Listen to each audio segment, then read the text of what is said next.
Bonjour les amis, dans une précédente vidéo, je vous avais parlé d'un appartement que j'avais acheté pour faire du fix and flip. C'est dans la ville de Bamberg. Cet appartement, c'est un 3 pièces qui est situé dans cet immeuble d'habitation derrière moi, au premier étage. Et c'est non loin du centre-ville qui va dans cette direction. Donc c'était pour un projet fix and flip. C'est achevé, j'ai vendu l'appartement et aujourd'hui c'est la remise des clés. Donc je suis arrivé un peu plus tôt pour faire cette vidéo avec vous et vous montrer à quoi ressemble l'appartement et vous expliquer comment avec cet appartement et avec une superbe stratégie, j'ai déjà pu me faire un bénéfice qui représente le salaire annuel d'un ingénieur ici en Allemagne. Donc suivez-moi, on va dans l'appartement, je vais vous faire visiter l'appartement et vous expliquer comment est-ce que j'ai pu le réaliser. On y va.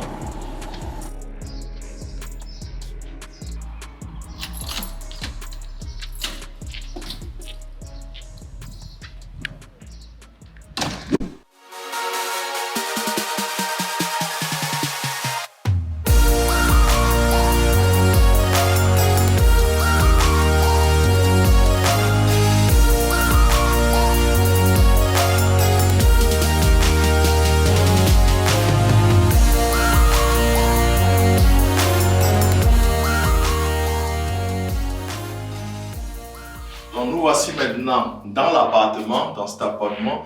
Vous êtes sûrement surpris de voir que l'état n'a pas changé par rapport à l'ancienne vidéo.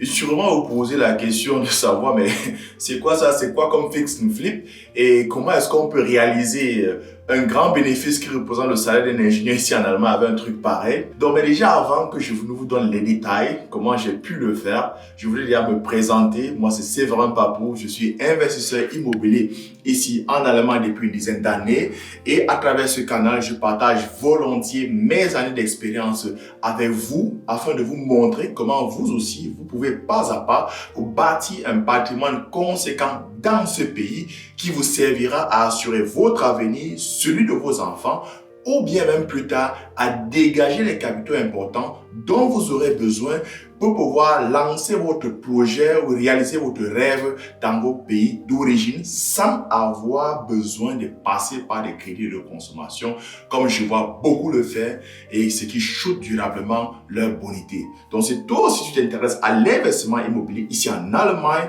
et tu voudrais savoir comment te bâtir un patrimoine, je t'invite déjà à faire le premier pas en t'abonnant et en activant la cloche de notification pour ne pas rater les prochaines vidéos.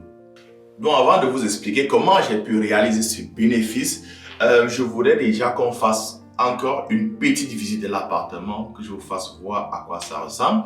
Nous sommes déjà ici dans la petite chambre, la chambre pour enfants. Donc comme vous voyez, rien n'a changé. Regardez, les murs, c'est toujours les anciens papiers peints. Vous avez ces anciens armoires qui étaient toujours là. Vous avez cette tuyau ici, cette tuyauterie, ça c'est pour le chauffage qui passe partout. Regardez le sol n'est pas trop terrible là. C'est des anciens tapis qui vont arracher. Vous avez même aussi ici à ce niveau-là, ces lampes ici, quand vous voyez ces lampes, ici au plafond, ça c'est des lampes de grand-mère, des anciennes lampes. Donc ça ne me ressemble pas, c'est pas mon truc quand je rénove, vous connaissez mes standards. Donc rien n'a été touché. Il y a quelques justement des trucs qui étaient dans les armoires qui ont été enlevés et puis c'était un petit armoire qui a été jeté. Mais sinon, la plupart des choses, c'est comme dans la première vidéo. On va continuer dans l'autre pièce.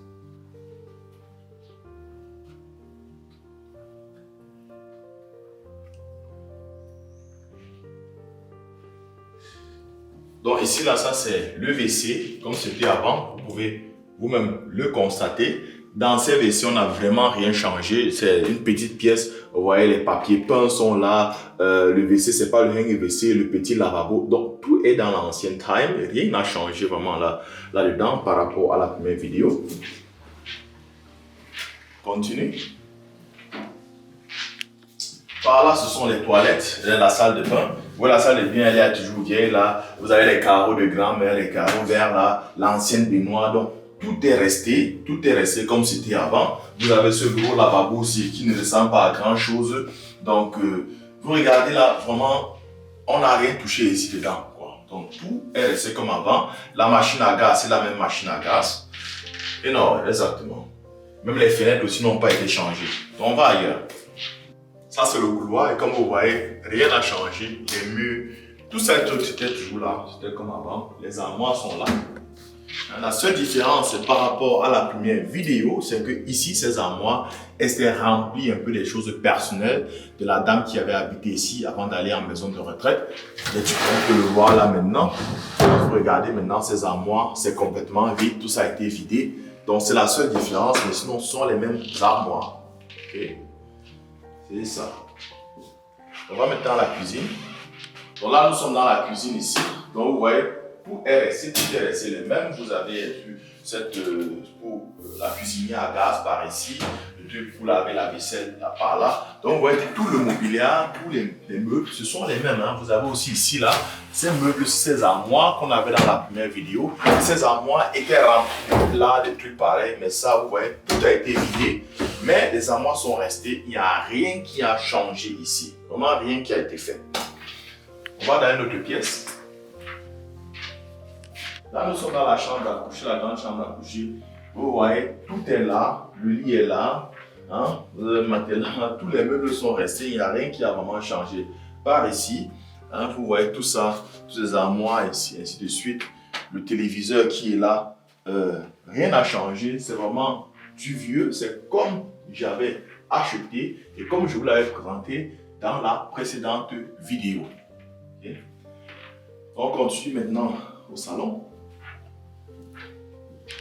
Donc là, c'est le salon. Et comme vous voyez, c'est encore les lampes des grands-mères qui sont restés là-dedans. Et vous avez les papiers peints sur le mur. Ça, c'est tous les papiers peints que vous avez sur le mur. Rien n'a changé. Le mur, le sol. Vous avez aussi ici là, ces rideaux, ces anciens rideaux. Rien n'a été touché. Et vous voyez partout un peu ces tuyaux qui passent comme ça là, et partout là, ce sont les tuyaux de gaz. C'est pour le Heizung. Hein, c'est l'eau qui est dedans, c'est pas que c'est le gaz qui est dedans, c'est pour le chauffage qui passe partout et régler toutes ces plaques chauffantes là entre elles. Donc je n'ai vraiment rien touché parce que normalement si je touchais, vous allez voir ces trucs pareils, moi je ne laisse pas passer en haut comme ça, on devait ouvrir les murs et mettre dans les murs. Donc rien n'a été touché, c'est comme dans la première vidéo. La seule chose aussi dans cette pièce qui a changé, comme vous pouvez le constater, c'est qu'on avait des anciens meubles par ici, un peu partout là, les armoires ici. Tout ça a disparu, donc ça a été jeté. Donc je vous expliquerai à la fin ce qu'on a fait. Ok? Donc, on continue dans l'autre pièce, la dernière pièce.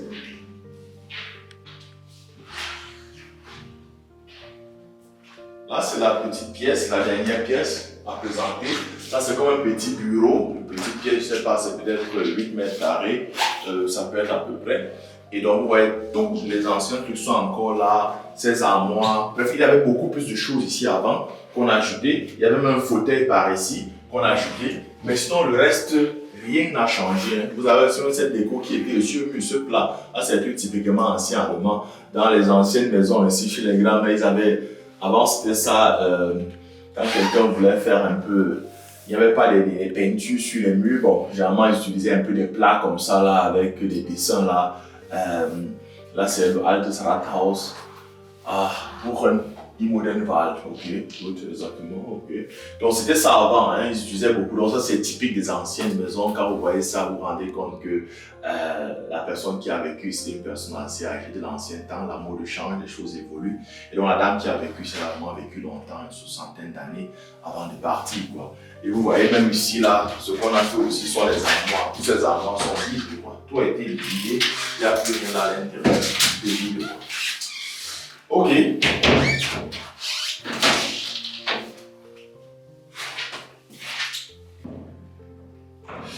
Là, je vais voir aussi le balcon. C'est aussi un truc assez intéressant dans les appartements. Donc, ça, c'est l'ancien mécanisme des anciennes portes. Ouvrir, on appuie ici. La porte du balcon est ouverte. Donc, vous pouvez voir à quoi ça ressemble. Le balcon, il n'est pas trop grand, mais il est super. Il est très beau. Parce que vous voyez là, c'est vert, c'est situé dans derrière. C'est l'arrière-cour que vous pouvez voir par là. Donc, vous voyez comment c'est partout là, c'est vert. C'est vraiment calme ici. Hein. Pour les familles et tout. C'est vrai que le sol n'est plus en état et tout. Donc si on rénovait, on allait aussi rénover un peu le balcon. Et c'est super beau pour passer du temps ici en soirée.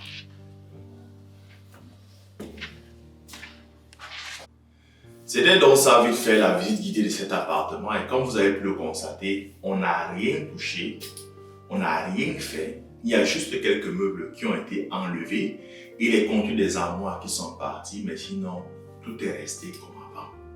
Et malgré tout, je réussis à me faire un bon bénéfice. Comment cela a été possible? En fait, c'est que après que j'ai acheté cet appartement, j'ai d'abord laissé vide parce qu'il y avait d'autres chantiers.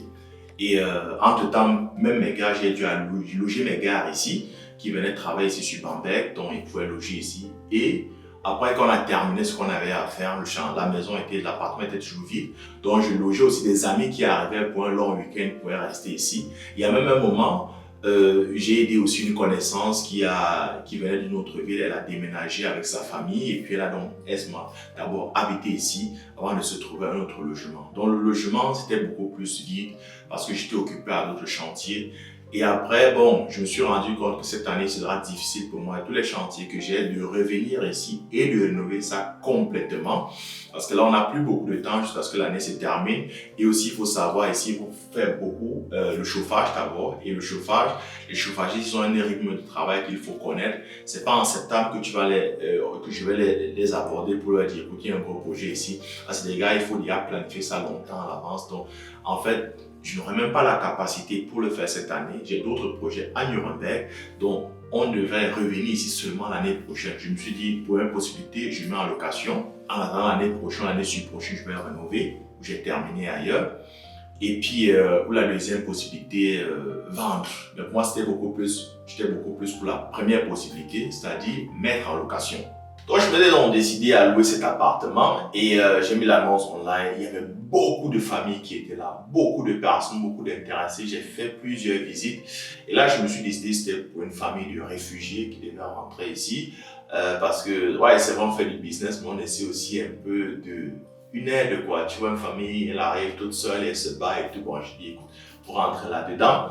Et après un an comme ça, un an où il faudrait que je rénove, donc c'est un contrat à durée limitée, ils étaient tous d'accord. Mais seulement comme c'était le social qui payait ça, ça a mis du temps. Ils devaient d'abord prendre les documents, le contrat de vente, faire la demande au social parce qu'ils doivent au job center, ils doivent valider ça, valider que le loyer c'est ok. Le loyer était déjà ok. Pour eux c'était super bon loyer et puis la position, le nombre de pièces, super bien. Donc, ils devaient prendre en charge, mais il faut le document officiel. Et pour ce document officiel, ça a vachement mis long. On est parti sur des trucs à la fin, jusqu'à ce que la décision arrive, c'est de 4 semaines. En temps, j'attendais, je leur pose la question à quel niveau, et puis je me suis dit, écoute, cette histoire, ça te met d'abord tout long. Tout ce qui est pour moi difficile, que c'est compliqué là, pour moi, il y a un truc qui ne va pas dedans. C'est comme ça ma philosophie. Elle dit, ben écoute, il y a une deuxième possibilité. En attendant qu'ils ne répondent, que le service, le job center ne réponde, que tu as une réponse définitive, essaie de voir peut-être si tu peux vendre. Quand j'ai mis le truc online, juste pour m'amuser, j'ai mis un bon prix où je savais que bon, peut-être ça va intéresser personne, surtout dans les temps comme ça. C'était pendant la Pâques, et là j'étais submergé de demandes. J'ai fait plusieurs visites ici. Les gens ne faisaient que demander. C'était incroyable parce que moi, je suis un truc vieux, comment ça intéresse personne. Mais pour moi, c'est la preuve que j'avais acheté ce bien tellement moins cher, très bien. Et c'est ça où je vous dis, connais ton marché, connais les prix du marché. Donc, j'ai été intéressé, je me suis décidé pour une cliente, une dame. Et là, on était chez le notaire. Et après qu'on était chez le notaire, c'est là où le job center, cette famille de réfugiés me font signe que ouais, j'ai déjà tous les papiers et tout. Et même cet organisme de l'État, le Job Center, ils ont envoyé l'argent, la caution et en même temps l'argent de loyer. Ils m'ont demandé à virer de l'argent. Je les ai appelés, je leur ai dit, je suis désolé à cette famille, t'es pas content. Je dis, écoute, je savais plus trop si ça allait marcher. Le bien, il est vendu. J'étais surpris. En quelques temps, j'avais déjà vendu le bien.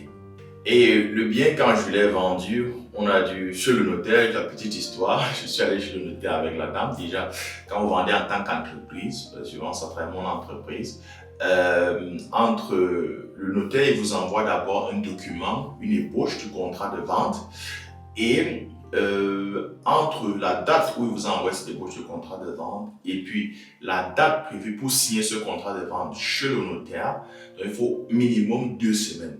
Minimum 2 semaines, c'est parce que c'est une entreprise avec un privé. Et l'État allemand, il protège toujours le privé. Donc, quand il y a une entreprise avec un privé, il y a des règlements stricts à suivre.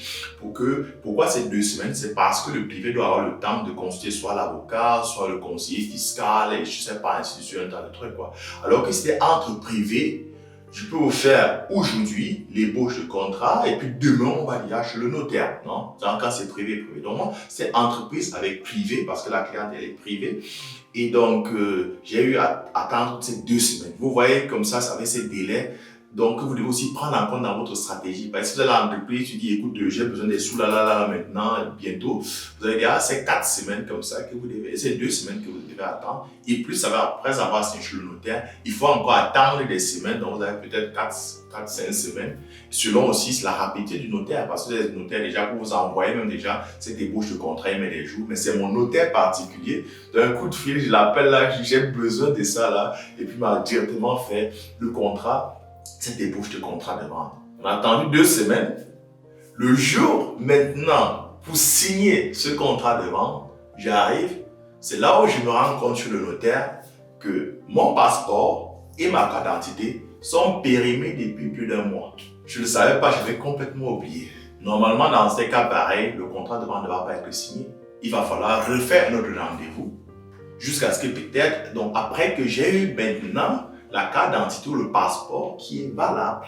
Mais là, je connaissais le notaire, il me connaissait, il a certifié dans le contrat de vente qu'il me connaît et que M. Babou est mieux personnage de Kant. Non, ça je le connais. Pendant que la dame qui achetait devait présenter ses documents, son permis, pas son permis, mais sa carte d'identité, ça a été notifié ainsi dans le contrat de vente. Voilà l'avantage d'avoir un réseau, de connaître bien son secteur, de connaître vraiment les personnes, parce que là, vous avez une situation pareille, ça a été débloqué sans qu'on ait des complications.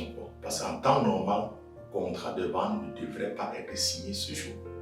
Donc après la vente, on a dû attendre, je crois que c'était 3 semaines, là, 2-3 semaines, et tout est fin prêt. Et aujourd'hui, ce sera la remise des clés parce que l'argent a déjà été transféré sur le compte. Cette semaine, j'ai déjà eu la confirmation de ma banque. La dame qui l'a acheté n'a pas eu besoin de l'acheter, de financer. Elle a tout acheté cash. Vous voyez, ici en Allemagne, on n'a pas les mêmes problèmes. Ne prenez pas vos problèmes, vous mélangez plus les autres et dites que l'immobilier est devenu cher, on ne peut plus et tout, ça baisse et tout. Non. Il y a les gens ici qui ont de l'argent cash. Donc ne mélange pas tes problèmes avec les problèmes des autres et dis que non. Ce qui te concerne ne concerne pas les autres personnes. Donc juste la remise des clés. J'ai apporté aussi cette boîte-ci que vous pouvez voir parce que j'ai plein de clés ici. La vieille qui habitait ici avec des milliers de clés.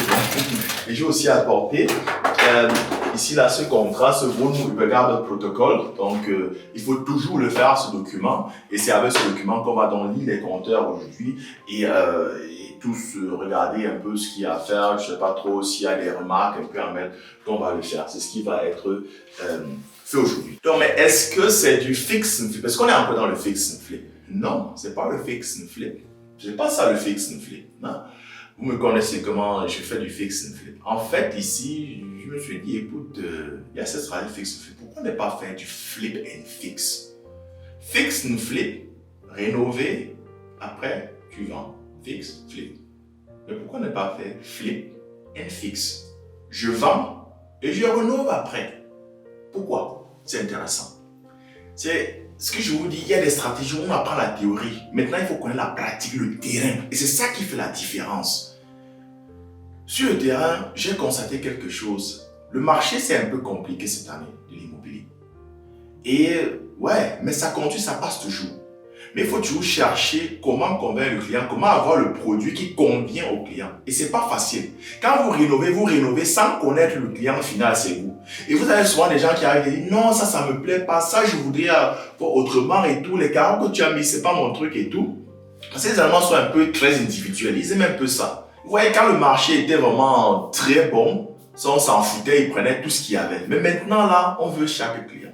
Donc je me suis dit, écoute, tu mets comme ça et puis tu fais les dessins 3D et tu offres la possibilité à la personne de dire regarde comment j'ai fait ça, c'est le plan de rénovation en 3D et là si tu veux, je peux le rénover complètement pour toi, voir les projets qu'on a déjà eu à faire, ça t'intéresse comme ceci, je le fais avec toi et tu me dis aussi dans mes dessins 3D non, je veux ça comme ça, je veux changer ça comme ça, je veux ça autrement.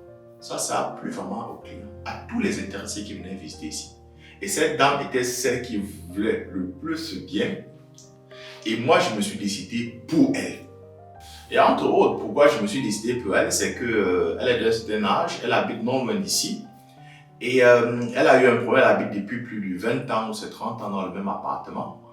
Elle a eu un problème, c'est que le propriétaire a directement dit qu'il a besoin de l'appartement, ou bien le fils de la propriétaire, parce que la propriétaire elle-même elle est d'un certain âge, a dit son fils a besoin de l'appartement. Donc c'est ce qu'on appelle ici en Allemagne Eigenbedarf. Ça fait vraiment mal. Ouais, j'ai vécu tout là, c'est ma vie, j'ai mis des trucs.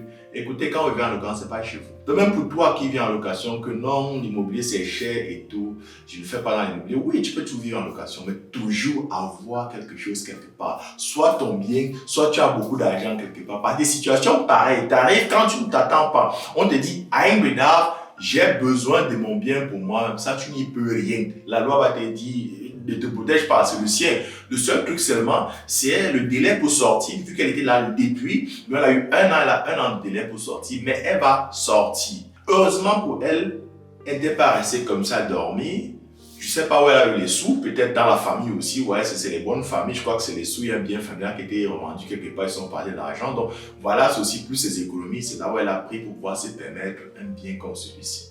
Imaginez-vous, toi qui es en location, tu ne fais même pas dans l'immobilier, si tu n'as pas le capital en largue, c'est-à-dire l'immobilier locatif, tu n'as rien, tu as juste des crédits de consommation que tu as pris pour aller faire des faux projets dans ton pays d'origine qui ont tout foiré. Quand ça va arriver là, quand on te dit que Eigenbedarf, j'ai besoin de mon bien, sors d'ici là. Tu dois sortir. Les loyers entre-temps ont vachement augmenté dans la région. Qu'est-ce que tu vas faire? Les gars, c'est une nécessité. L'investissement immobilier en Allemagne, c'est une nécessité. Ce n'est pas un luxe qu'on se permet. C'est assurer votre avenir. Donc la dame avait au moins ses moyens et elle a pu s'acheter cet appartement. Donc aujourd'hui, la dame va arriver. On va faire la remise des clés. Et on va regarder ce qu'il y a à faire, on va s'échanger. Voilà pourquoi, entre autres, j'ai apporté ici là mon portable, parce que dans ce portable, j'ai toutes les informations, j'ai tous ces plans ici, ces 3D.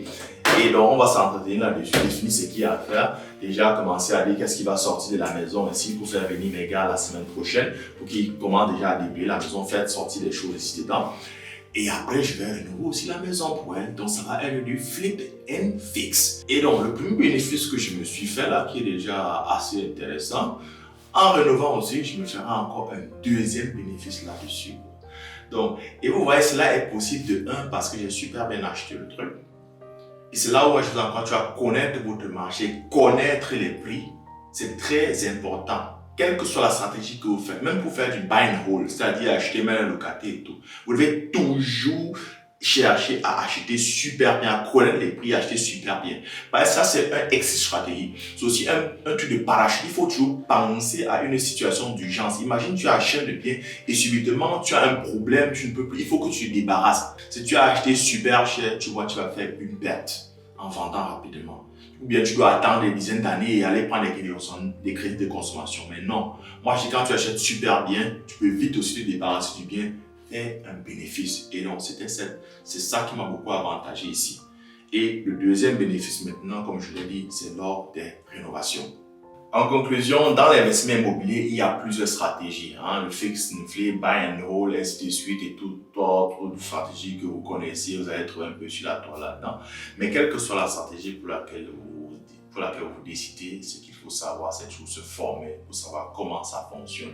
Et quand vous avez su comment ça fonctionne, vous pouvez les combiner comme vous le voulez. C'est comme des Lego. Ce n'est pas des trucs fixes. Qui a en tête que c'est comme ça doit être fait. Donc, vous formez par des professionnels et vous saurez jouer avec. Vous voyez, maintenant, ça c'était du fix and flip. C'était parti pour du fix and flip. J'ai décidé plutôt de faire maintenant du flip and fix, et ce qui marche super bien. Donc, là maintenant, quand elle va acheter le bien, les travaux seront faits. Je ne sais pas si elle voudrait que je prenne des vidéos ici pour vous montrer l'état d'avancement des travaux étape par étape. Je vais discuter avec elle. Si elle est d'accord, je ferai maintenant ici des vidéos et je vous montrerai comment on a avancé. Mais sinon, si elle n'est pas d'accord, ce sera la dernière vidéo de cet appartement. Vous savez, il faut toujours poser la question à la personne.